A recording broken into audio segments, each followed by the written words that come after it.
Dina ini main ke apartemen temennya yang lokasinya di daerah Tangerang Kota, Nat, Moy. Oke. Nah sebenarnya nama temennya ini katanya sebut aja Rina, tapi biar lo pada nggak bingung, gue ganti namanya jadi Rani ya. Jadi ini cerita dari Dina dan Rani. Oke. Nah Rani ini lumayan udah lama tinggal di apartemennya dia itu, sekitar 5 tahunan. Dia tinggal sendiri dan dia ngajakin Dina buat nginep beberapa hari di situ. Nah pas malam pertama nih, Dina tuh nginep aman-aman aja tuh. Pas malam kedua baru dimulai kejadian horornya, Nat. Woy. Malam itu mereka berdua tuh kelaparan. Katanya mereka pesan makan via ojol dan jam 11-an malam. Kalau jam segitu kan udah sepi nih apartemennya si Rani ini. Cuman ada security di lobi. Diambil makanannya sama Dina, dia masuk lift, dia tempelin kartu akses, klik lantai 17. Karena unitnya si Rani ini di lantai 17. Nah waktu liftnya ke atas, Dina ini agak bingung karena kok liftnya tuh lama banget, gak kebuka-buka. Nah pas pintu liftnya kebuka, dia ini ngeliat di depan dia itu angkanya 30, Nat, Moy. Jadi si Dina ini malah ke lantai 30, bukan ke lantai 17. Lewat berarti gitu ya? Kok bisa? Nah dia udah mulai khawatir nih di sini. Dia pencet lagi lah ke bawah, ke lantai 17. Pas pintu lift udah kebuka, untungnya benar tuh lantai 17. Dia udah mau keluar dari lift, tiba-tiba si Dina ini ngeliat di belakang dia tuh kayak ada orang yang berdiri lewat pantulan lift.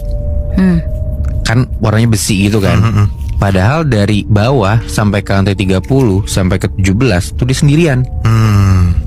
Nah disitu dia baca-baca ayat kursi, dia doa-doa, sampai dia keluar lift, dia buru-buru tuh masuk ke unit temennya ini. Oke. Temennya nanya, kemana aja sih kok lama banget? Diceritain tuh sama Dina ke temennya ini. Setelah diceritain, ya temennya juga udah pasti kaget dong. Untungnya malam itu aman-aman aja, Nat, Moy. Sampai di malam ketiga nih, jam 8, kalau nggak salah kata si Dina ini, tiba-tiba Dina ngeliat di kamarnya Rani itu ada banyak rambut berserakan. Dia tanya ke temennya, ini rambut kamu bukan? Loh enggak, rambut aku nggak rontok kok, kata temennya gitu. Oh rambut cewek itu? Rambut cewek. Nah pas diperhatiin lagi, rambut-rambut yang rontok ini, Dina tuh baru sadar kalau rambutnya tuh panjang banget, Nat, Moy. Kalau diukur, rambutnya ini ukurannya nih panjangnya dari kepala sampai ujung kaki. Buset. Panjang banget kan? Dan itu banyak banget, gak cuma sehelai. Padahal rambutnya Dina maupun Rani itu dua-duanya tuh panjangnya cuma sampai ketiak doang. Oke. Jadi gak mungkin rambut-rambut itu adalah rambut mereka berdua. Langsung tuh mereka lihat-lihatan dan sama-sama ketakutan. Sampai menuju jam 12 malam, tiba-tiba mereka berdua nih ngedenger ada suara cewek nangis dari arah balkon. Mereka berdua nih yang ngedenger. Jadi ini kayaknya apartemen temennya Dina ini yang satu kamar gitu loh, bukan studio. Jadi balkonnya tuh balkon yang luar. Oke. Nah mereka ngedenger dari arah balkon luar itu. Mereka langsung buka YouTube dan nyalain video yang kayak orang ngaji gitulah. Dengan harapan suara tangisannya berhenti. Dan mereka berdua pun gak berani buat ngeliat di balkon tuh ada apa. Cuman tangisannya berhenti. Tapi gak lama dari situ mereka ngedenger ada suara pintu kaca yang ke balkon itu diketok-ketok. Jadi setelah suara tangisan, muncul suara kaca pintu diketok-ketok. Lu bayangin tuh, Nat, Moy, lantai 17, siapa yang bisa ngetok balkon? Iya. Nggak mungkin kan? Mereka berdua berinding banget tuh di situ. Cuman baca-baca ayat kursi aja dan mereka nggak bisa tidur sama sekali sampai subuh. Di situ Rani mulailah cerita. Ternyata memang dia tuh udah sering diganggu. Makanya dia minta temenin Dina buat temenin di apartemennya dia. Oh iya.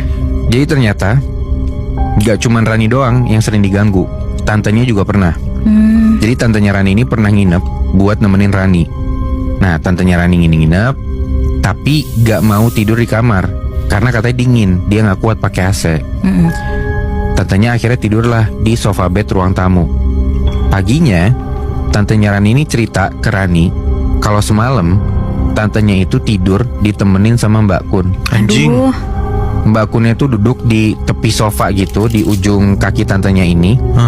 Dan karena takut, tantenya tuh zikir-zikir sambil merem, gak berani lihat. Sampai tantenya bisa ketiduran untungnya. Wow. Si tantenya nanya ke Rani, emang kamu gak takut sendirian di sini? Soalnya tantenya Rani ini ngedengar dari dalam kamar kayak ada suara orang ngobrol gitu loh. Aduh. Padahal ya Rani sendirian doang gitu bro di kamar. Rani cuma bisa senyum-senyum aja, padahal dalam hati dia mikir kayak, ya ganggu lagi nih setan. Dan kata Rani, sebenarnya kejadian di kamar ini tuh udah sering banget. Mulai dari rep-repan sampai dia sering ngedengar ada suara gemercing kereta kuda gitu. Nah balik nih ke situasi Rani dan Dina ya. Setelah kejadian si rambut panjang itu, Dina baliklah pulang ke apartemennya dia. Yang mana sebenarnya apartemennya ini cuman beda gedung aja. Jadi Dina di gedung D, Rani itu di gedung C. Nah karena saking takutnya Rani, dia masih kepikiran tuh sama kejadian kemarin. Akhirnya dia nginep di tempatnya Dina. Dan aman-aman aja nih di apartemennya Dina. Gak ada gangguan apapun, gak ada kejadian horor apapun. Dan Rani tuh nginep sampai beberapa hari di tempatnya Dina. Dina usulin lah, coba Rani pindah unit aja, kata gitu. Singkat cerita bener, Rani tuh pindah unit, masih di apartemen yang sama, di gedung yang sama gitu ya. Cuma pindah lantai aja. Dan dari POV Rani nih, dia pikir udah aman-aman aja Nat, Moy. Ternyata enggak. Di kamar dia yang baru ini, 5 bulan dia tinggal di sana tuh awalnya aman-aman aja. Cuman setelah itu, gangguannya bahkan lebih ekstrim dari yang sebelumnya. Jadi kamar dia ini di lantai 8. Dia bilang energi makhluk ini tuh gede banget Nat, Moy. Kejadian ini jam 10 pagi. Rani itu ketiduran gara-gara dia nonton drakor di kamarnya dia. Oke. Tiba-tiba dia ngerasa badannya merinding dan dia tuh sesak nafas. Lama-lama dia juga nyium bau dupa yang nyengat banget. Awalnya dia coba positive thinking nih. Oh mungkin ada unit sebelah yang lagi sembayang kali. Makanya bau dupanya jadi ke kamar gua gitu. Nah cuman makin lama dada dia tuh makin sesek, kayak ada energi besar yang bikin Rani itu jadi ciut gitu loh. Dia lari, dia lapor ke security, kamarnya dia dicek, bener aroma dopanya juga kecium, gak cuman dia doang yang nyium. Cuman Rani bisa ngerasa kalau energi jahatnya tuh gak segede yang sebelumnya. Security minta temannya buat ngecek ada nggak unit yang bakar dupa. Selang 15 menitan, laporan dari security yang keliling di apartemen itu, gak ada aroma dupa sedikit pun di seluruh apartemen di gedung itu Nat, Moy. Oke lah Rani pikir ya mungkin kebetulan aja kali ya. Cuman aromanya tuh kayak bikin Rani kepikiran sampai seminggu, bikin dia susah tidur gitu loh. Ya soalnya kan nggak tahu dari mana arahnya kan baunya itu. Iya, jadi kayak tidur juga nggak nyenyak, jadi bingung gitu loh. Jadi mungkin kesuges juga untuk semakin takut sama apartemennya dia. Baunya pun hilang timbul. Dan setiap bau dupa ini muncul, Rani tuh langsung sesak nafas Nat, Moy. Akhirnya dipanggil lah Ustadz buat bantu bersihin unitnya dia ini. Nah cuman ternyata nggak mempan. Di hari itu tuh setelah unitnya coba dibersihin dan gak berhasil, Rani tuh langsung coba cari unit lain. Malamnya dia pindah di malam itu juga. Karena ternyata bukan cuma angker, Rani tuh katanya orangnya emang sensitif banget. Jadi mungkin emang itu faktor yang ya jadi bikin dia makin parah lah keadaannya. Dan menurut Ustadz yang nyoba bersihin kamarnya Rani ini, dia bilang di sini ada praktek perdukunan ya. Gak diurusin nih demit-demitnya sama dia. Kata Ustadznya gitu.